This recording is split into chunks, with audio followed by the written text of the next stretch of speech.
I was paid to teach at a school that shouldn't exist. I never thought I'd return to Foshan. It was supposed to be in my past, a place I'd left behind for good. But when I received the letter saying my mother was gravely ill, I knew I had no choice.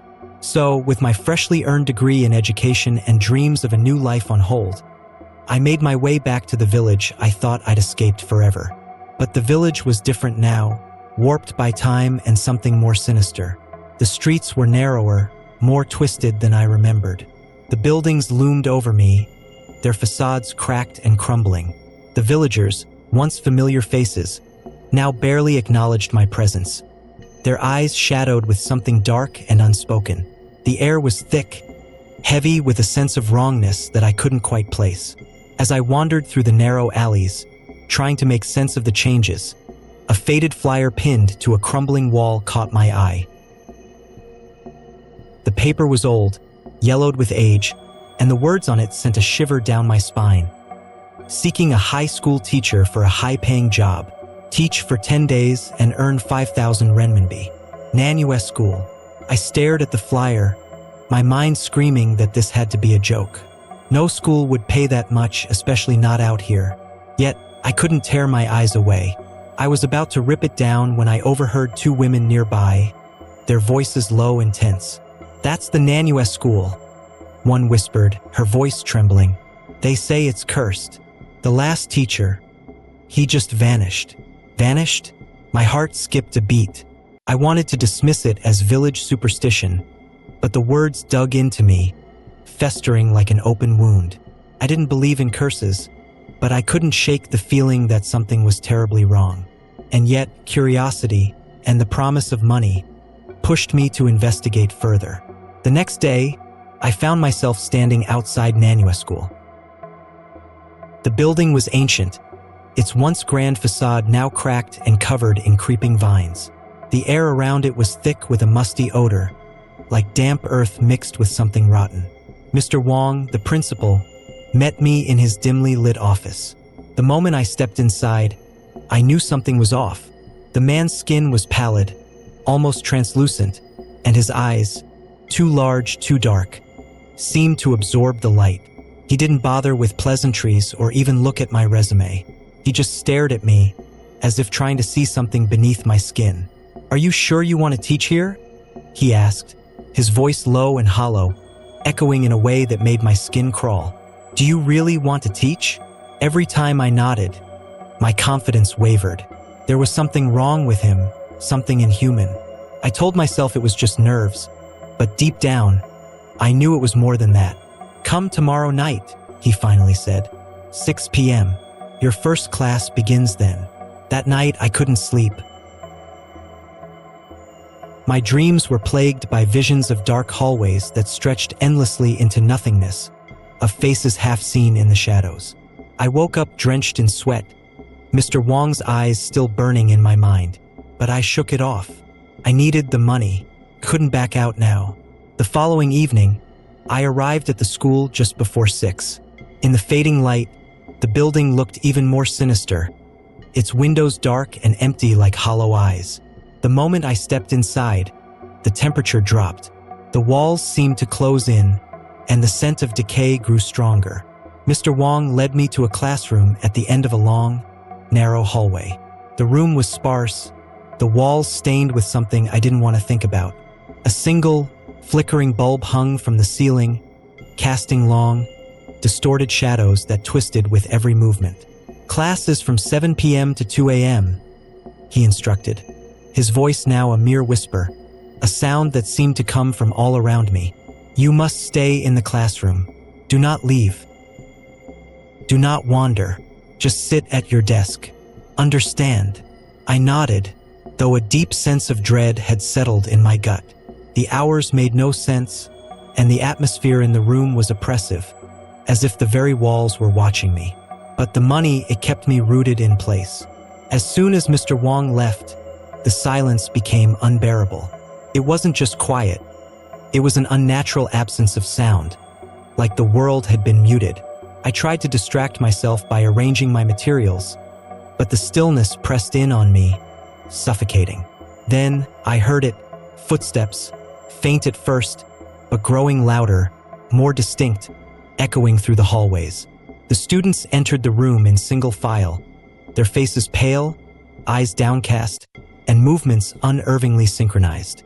They took their seats without a word, their textbooks opening in unison, the pages rustling like dry leaves. I watched them, my heart racing. There was something wrong with them, something deeply, fundamentally wrong. Their skin was too pale, their eyes too dull. When I looked directly at them, they seemed normal enough, but out of the corner of my eye, I caught glimpses of things that didn't make sense. Fingers too long, smiles that were just a bit too wide, eyes that flickered with a darkness that seemed to pulse with a life of its own. I tried to steady my hands as I took attendance, but my voice faltered. The students responded in eerie unison, their voices hollow, echoing like a distant memory. When I reached the name Zhang Wei, no one answered. I called again and again, the silence growing heavier with each attempt. I turned to the nearest student. "Do you know where Zhang Wei is?" The student didn't move, didn't even look up. But a voice, soft and raspy, came from the shadows at the back of the room. "Teacher, don't call that name. Zhang Wei is gone." My breath caught in my throat. I scanned the room, but all the students remained still, their heads bowed, their eyes fixed on their books. My heart pounded, the air growing colder with every passing second. The footsteps returned, this time louder, more erratic, circling the room like a predator stalking its prey. My head snapped around, my eyes darting to the door, expecting someone, something, to enter. But the doorway remained empty, the only sound the relentless, echoing steps. "Teacher, I am here," the voice whispered, so close it felt like the breath was on my neck. I spun around, but the room was as it had been. Students at their desks, faces down, silence. Then, a figure, a student or what resembled one, slid out of the shadows, moving toward the last empty desk. Its movements were jerky, unnatural, like a puppet with tangled strings.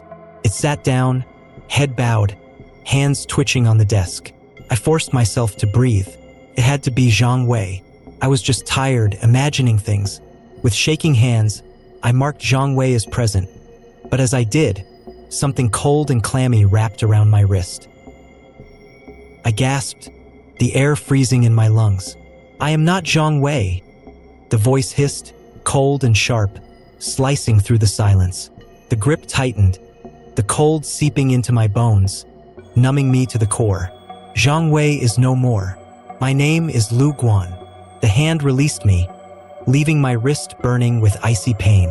I stumbled back, my heart racing, my mind screaming at me to leave, to run, to never look back. But my legs wouldn't move. I was rooted to the spot, trapped in the oppressive darkness. The hours dragged on, each one heavier than the last. The students sat in eerie silence, their heads never lifting, their eyes never meeting mine. When the clock struck 2 a.m., the bell rang.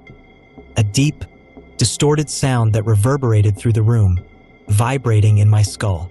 The students rose as one, their movements stiff and mechanical, and filed out of the classroom. I hesitated for a moment, then followed them, driven by a desperate need to understand what was happening.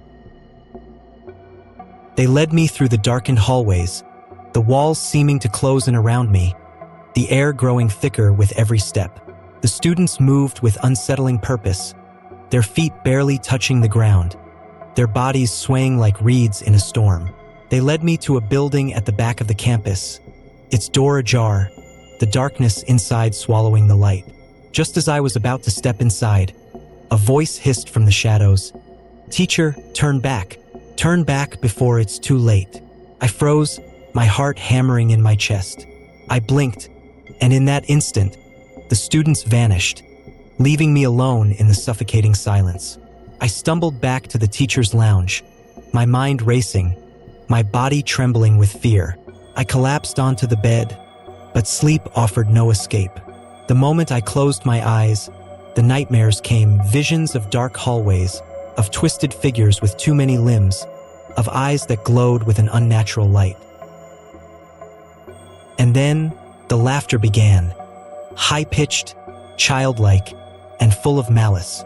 It echoed in my ears, bouncing off the walls, filling my mind with a sound that was both familiar and utterly wrong. My eyes snapped open, my breath coming in ragged gasps. The room was empty, but the laughter continued, a disembodied chorus that seemed to come from everywhere and nowhere. I bolted upright, cold sweat drenching my skin, but the laughter persisted, growing louder, more frenzied.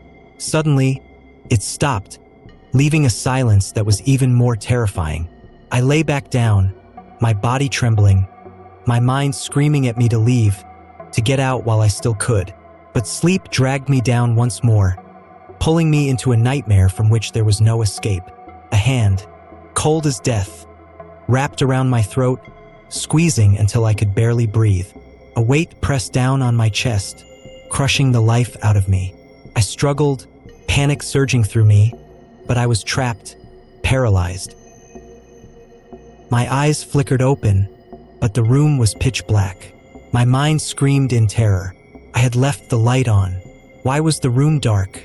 I fought to move, to escape, but my body was frozen, locked in place. After what felt like an eternity, the weight lifted, the icy grip releasing me. Gasping for air, I forced myself to check the time. 5 Uhr morgens. The sky outside was still dark, the village shrouded in a fog that seemed to pulse with a life of its own. I grabbed my belongings and fled, my footsteps echoing in the empty halls, the silence pressing in on me like a vice. I reached Mr. Wong's office and pounded on the door, my knuckles raw and bleeding. The door creaked open, revealing Mr. Wong's pale, twisted face. His eyes glinted with a darkness that was anything but human. "Leaving already?" he asked, his voice dripping with mockery. "The students will be disappointed." I swallowed hard, the events of the night clawing at my sanity. "You don't have to pay me. I just need to leave, Mr. Wong's smile widened, splitting his face into a grotesque grin. He handed me a few crumpled RMB notes, their texture cold and slick, like wet leaves. "But you've earned it. My students will miss you." And with that, he slammed the door, the sound reverberating through the empty halls like a death knell. I fled the school, my heart pounding, my mind screaming at me to get as far away as possible. But as I reached the edge of the campus, I stopped dead in my tracks. The school was gone. In its place stood a cemetery, ancient and crumbling, its tombstones weathered and cracked. At the entrance was a plaque, dark with age, the letters barely visible, Nanua Children's Cemetery. My eyes darted to the names etched into the stone, my heart sinking as I recognized them. They were the names from my attendance sheet, every single one. And at the bottom, Zhang Wei's name was crossed out, replaced by Lu Guan's. A cold wind swept through the cemetery, carrying with it a whisper that sliced through the air like a blade. "Teacher, if you don't leave, your name will join the others." I screamed, the sound tearing through the still morning air as I bolted, running until my legs gave out. When I finally dared to look at the money Mr. Wong had given me, my breath caught in my throat. The RMB notes had turned into joss paper, the kind burned for the dead.